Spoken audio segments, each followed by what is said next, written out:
Le village des recruteurs de Dijon pour cette 5e édition, on l'a dit, plus de 2500 offres à pourvoir, la plupart immédiatement.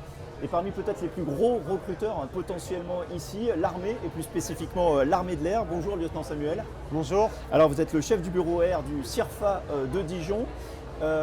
Quels sont les types de profils que recherche l'armée de l'air ici à Dijon? L'armée de l'air et de l'espace, c'est déjà 4000 recrutements par an. En France, Donc, ouais. En France. Et c'est une base aérienne, c'est une petite ville qui est capable de fonctionner en totale autonomie. Du coup, il y a plein de métiers qui interviennent. Alors on pense toujours aux pilotes sur ces 4000, évidemment. C'est à peu près 100-150 postes par an de pilotes. Par contre, il y a d'autres métiers. Très peu. C'est très peu par contre, par rapport au volume. Par contre, on a des métiers dans la maintenance aéronautique, les télécommunications. On forme et on recrute nos propres contrôleurs. On a des spécialistes dans la sécurité, dans l'administration, le logistique. Pour l'anecdote, on a même nos propres, on recrute même des hôtesses de l'air et stewards des PNC. Qu'est-ce que vous dites aux jeunes, parce que j'imagine que ça doit arriver souvent, qui viennent vous voir en disant je veux être pilote? Eh bien déjà qu'il faut aller au bout de ses rêves. Donc nous, au centre d'information de recrutement des forces armées, on a un facilitateur de carrière. On leur donne tout. Ils ont tous les éléments, on leur donne tous les process de recrutement, on leur explique les attendus. Et après, on les accompagne dans la réussite de leur projet. Donc, tout est possible. C'est des aptitudes, être pilote, c'est des aptitudes. Et sans passer les tests, on ne peut pas savoir si on les a ou pas. Pilote, c'est la partie émergée de l'iceberg. Est-ce que l'armée de l'air pâtit finalement un petit peu, c'est la rançon de la gloire, pâtit un petit peu de cette image-là, et finalement on a l'impression que le reste, et finalement les plus gros besoins sur la maintenance, sur les télécommunications, c'est entre guillemets du second choix? Eh bien c'est un peu, je prends souvent l'exemple, c'est un peu l'exemple d'un film.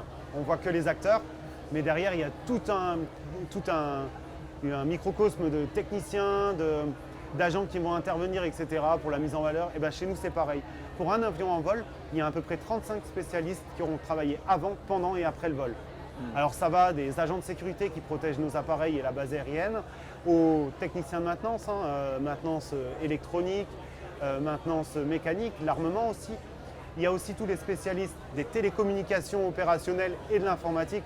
Parce qu'il ne faut pas croire, nos avions, c'est comme nos voitures, c'est comme les avions dans le monde civil. Ils sont paramétrés par l'informatique et la maintenance est assurée par informatique.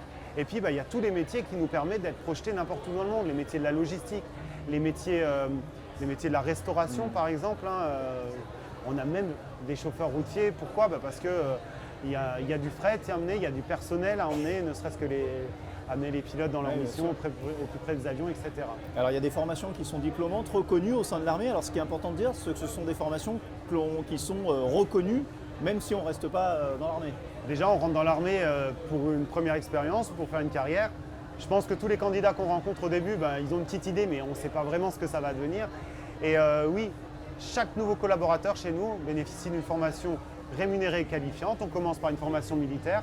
C'est quoi? C'est apprendre nos codes, nos savoir-être et savoir-faire pour protéger la base aérienne, pour protéger la population et les intérêts de l'État. Et après, une formation professionnelle pour la plupart qui sont qualifiantes dans le domaine pour lesquels les personnels sont recrutés. Il y a une formation peut-être qui est aussi la partie pour le coup immergée de l'iceberg, mais qui est hyper importante aujourd'hui. C'est le savoir-être. C'est le savoir-être. Tout le monde demande du savoir-être. Alors là, pour le coup, à l'armée, en général, on est plutôt bien formé de ce point de vue-là. Alors déjà, beaucoup de nos candidats viennent pour ces valeurs humaines qui sont reflétées par l'armée de l'air et de l'espace.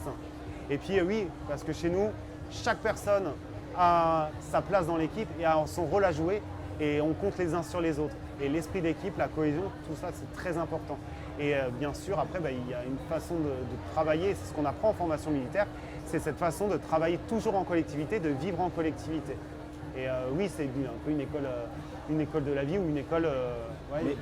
Est-ce que ça compte sur un CV d'avoir fait l'armée, enfin un premier contrat de 5 ans, vous me disiez en moyenne à l'armée, est-ce que finalement c'est un gage de savoir-être pour d'autres recruteurs? Bien sûr, tout à fait. Nos militaires, la reconversion de nos militaires, elle est assurée par ce savoir-être avant leurs compétences. Juste un mot, aujourd'hui on parle beaucoup des nouveaux critères sur les jeunes qui recherchent finalement plus de sens, plus de considération dans leur métier, ce qu'on appelle la marque employeur, les enjeux RSE. Ça aussi, voilà, pour le coup, vous êtes plutôt dans l'air du temps sur ces critères-là, quoi. Bah, déjà, on a notre marque employeur, Devenir Aviateur, hein, c'est la marque employeur de l'armée de l'air et de l'espace. Et oui, on est comme tout employeur, hein, on est sur cette marque employeur, sur cette façon de transmettre nos valeurs déjà à nos personnels, et puis aussi à montrer que quand on vient chez nous, eh ben, on croit aux personnes, on croit qu'ils peuvent s'élever. Chez nous, il y a une vraie promotion sociale et on peut gravir l'escalier social tout au long de sa carrière. Et ça, je pense que c'est une vraie plus-value pour les futurs candidats. Alors justement, juste pour terminer en un mot très rapidement, est-ce que vous constatez par rapport à ces critères-là qu'aujourd'hui, il y a plus de candidats, plus de jeunes qui sont intéressés par ces métiers-là qu'il y a quelques années? Les jeunes sont différents, je dirais. Il y a plus de jeunes qui sont intéressés par des métiers aux fortes valeurs, mais ils n'ont pas les mêmes attentes après chez nous. C'est-à-dire? Eh ben, les mêmes attentes, ils attendent vraiment le côté humain est beaucoup plus prégnant que le côté métier intéressant, etc. Ça va être la première critère, et bien sûr après un métier qui va les stimuler, qui vont dépasser leur propre personne, peut-être un métier plus valorisant, avec du sens. Une adhésion qui a du sens. Voilà, merci. Merci beaucoup, lieutenant Samuel. Merci Voilà. Et puis bonne journée ici. Bonne journée. Si vous aussi vous voulez devenir aviateur, là aussi au sens large, hein, avec tous les métiers qu'il y a autour, n'hésitez pas à voir le bureau R du CIRFA de Dijon, ici au village des recruteurs de Dijon. Merci beaucoup. Merci à vous.